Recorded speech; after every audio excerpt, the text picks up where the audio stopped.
Hello, model railroad fans. Welcome to Vintage Road and Rail. In today's video, we're going to take a look at these 7 locomotives. They're all Tyco except one. This one right here, I believe it's AHM. And these were part of... Well, they didn't... 5 of these came in one lot, and I bought the other 2 separately. But we'll go over that in a few moments. Before we dive into these locomotives here and give them a test out, I thought I would do a couple of quick updates. One is for the contest for my 1,000 sub special. My kids have picked a winner, but I'm not announcing that just yet because I have reached out to the individual earlier today, which is November 10th when I'm recording this, and I have not heard back yet, so I'm going to give some time for that to happen. Then after that, you know, I'll move forward from there. And the other is, I don't know if you've read my community page. I made a post about it may be a bit before I can record a video because I'm having some basement issues. And just to go over that real quick, if you look over here, you see this panel is off the wall.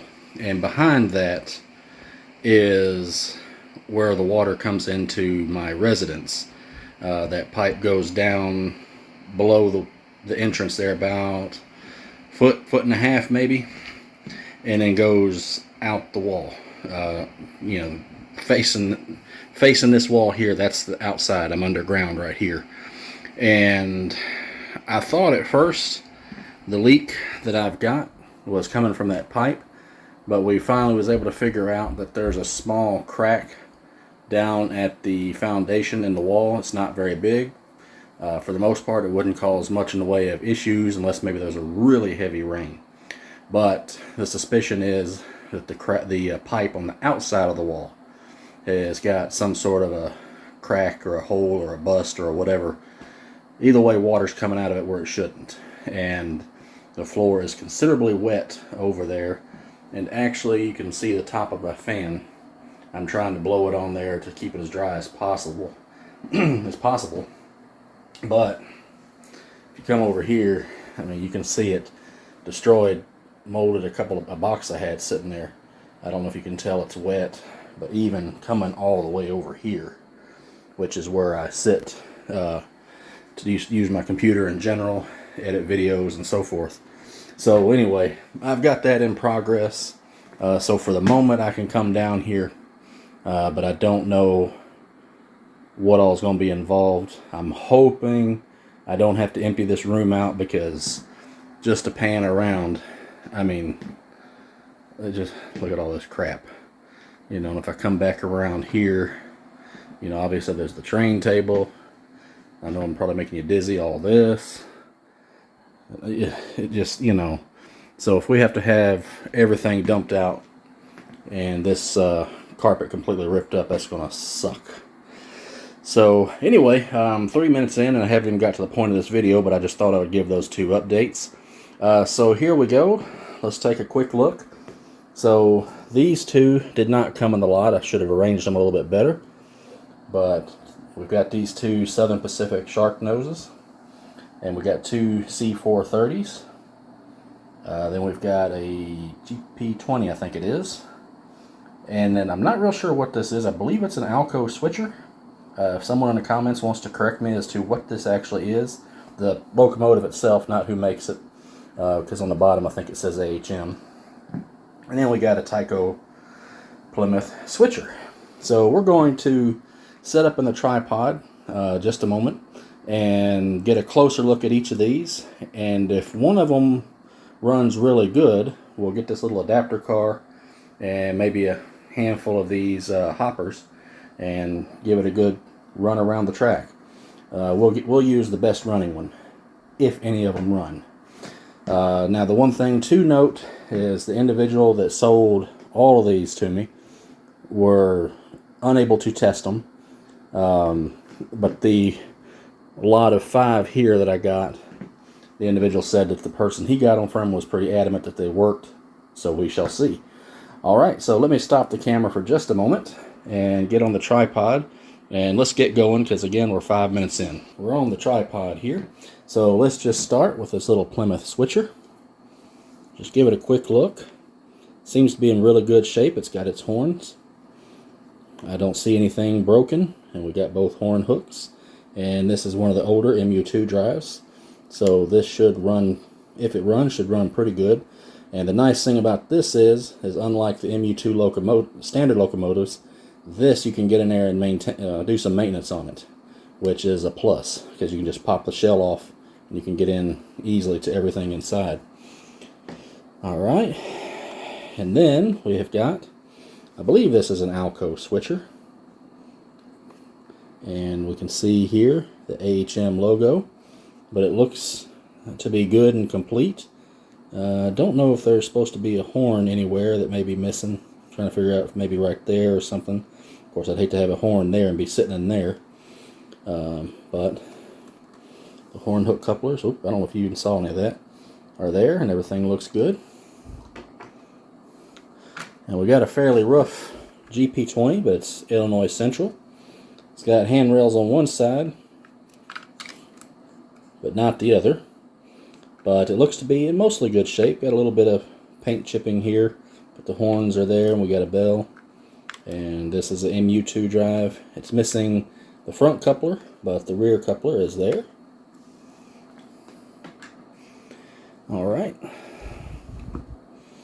So we've got a shark nose locomotive, Southern Pacific. Looks to be in really good shape. We've got our horns on top. I don't see any big scuffs or scratches, and everything looks good on the bottom. Horn hook couplers are there. Now, one thing that surprised me is usually these things are pulled by the front truck, but this one's in the back. So I don't know if someone just swapped this to the back or if that's the way this comes. So if someone wants to let me know in the comments, again, that would be appreciated. And this is the same thing, same condition, only it is a dummy. Alright, so now, if you've watched my videos, you know I'm trying to get a complete collection of these Tyco C430s. I'm getting really, really close. But this one was a bit of a disappointment. So this is a Burlington route C430. And when I bought this, I knew that it had a broken horn, and that was fine.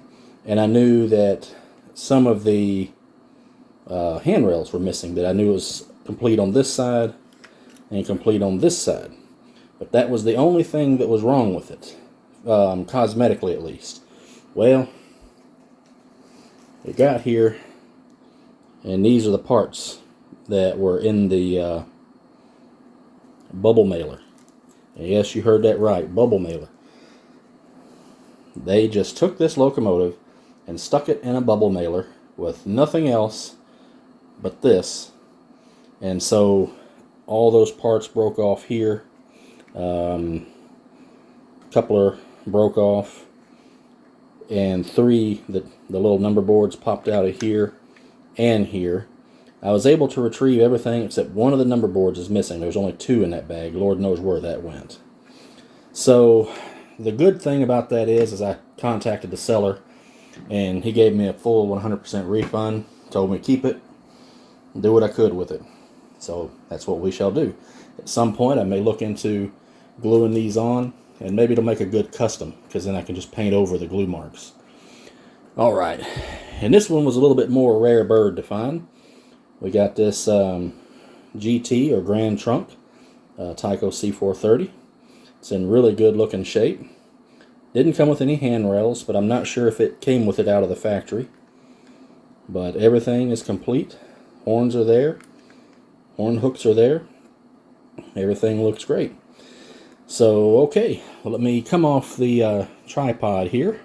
And we'll grab our little switcher here. Make sure I'm not tripping over this stool behind me. And we're loaded up. Ooh, sorry about that. Okay, we got 75% power. Oop. I hear the motor trying to turn, but it's not really doing much. Alright, so no go on that one. So let's now move to this GP20.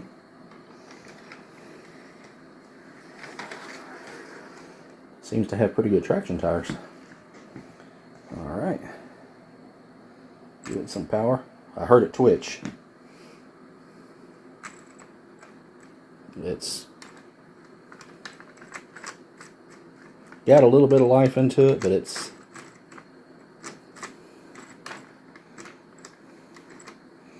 see if it does any better if we go backwards.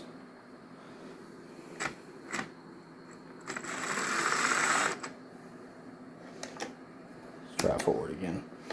So we got some life.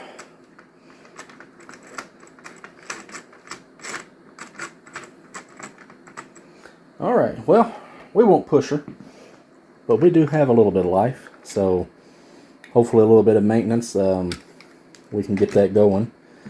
I just hate, I love the MU2 drives, but I hate trying to work on them. Alright, so let's move over to this little switcher. And usually, these AHM locomotives are pretty reliable. So we'll see if that holds true. Well, it twitched. Well, it's trying to go.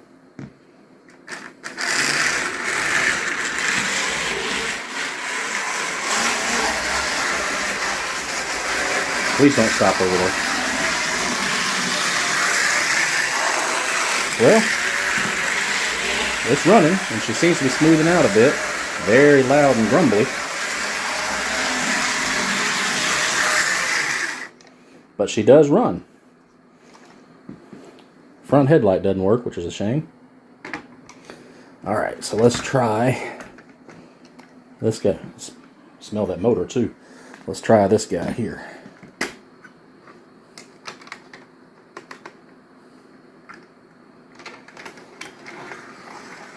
I was very disappointed in how this thing arrived.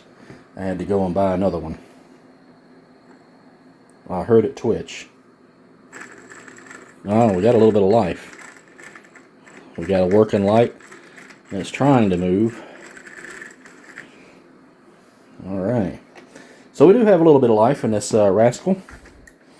I figure good cleaning should do the trick. Maybe give it a little bit of lubrication down in there, and she'll be up and running. But I've got to get her all fixed up first. Alright, so this is the dummy. Well, let's just see how the dummy rolls.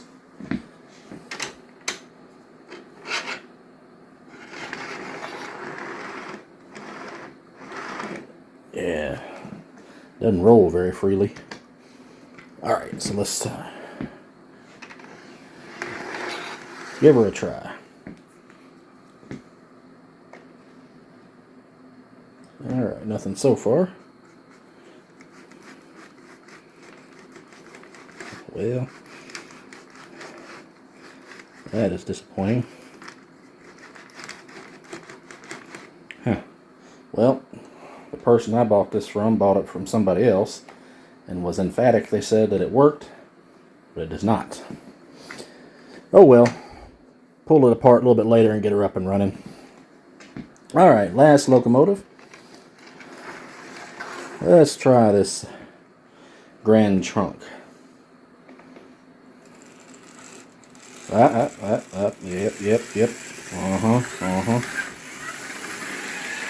We're moving. We are moving. Ooh. Ooh. That sounds ugly.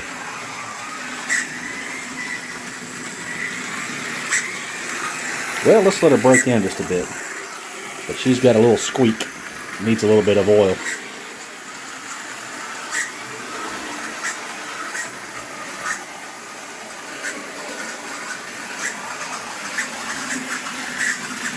Yeah, I think if we just give this a little bit of oil enough, I'm going to cut it off. I don't want to push my luck. So, I think we clean up these wheels, oil this up just a little bit, and this rascal will run like gangbusters. Alright, well, sadly none of these really run well enough to try to pull any of these cars with. I got my adapter car out for nothing. But that's okay. At least now I kind of know what I'm up against. We know this one is just ready to run, as well as that guy there. Both of those just need a little bit of maintenance. And really, to be honest with you, I think a little bit of TLC and all these rascals will be up and running. Just don't know when I'll be able to get to them, because like I said, it's going to be a process once they actually do start work. They told me it just is going to take a couple of weeks. But anyway, let's not harp on that. So if you enjoyed taking a look at these vintage Tyco locomotives and seeing what worked and what didn't, hit that like button down below. Hit the subscribe button. Help out my channel. And if you have one of these at home, comment down below. Tell me all about it. And other than that, thank you very much for watching. Happy model railroading, guys. Until next video, take care.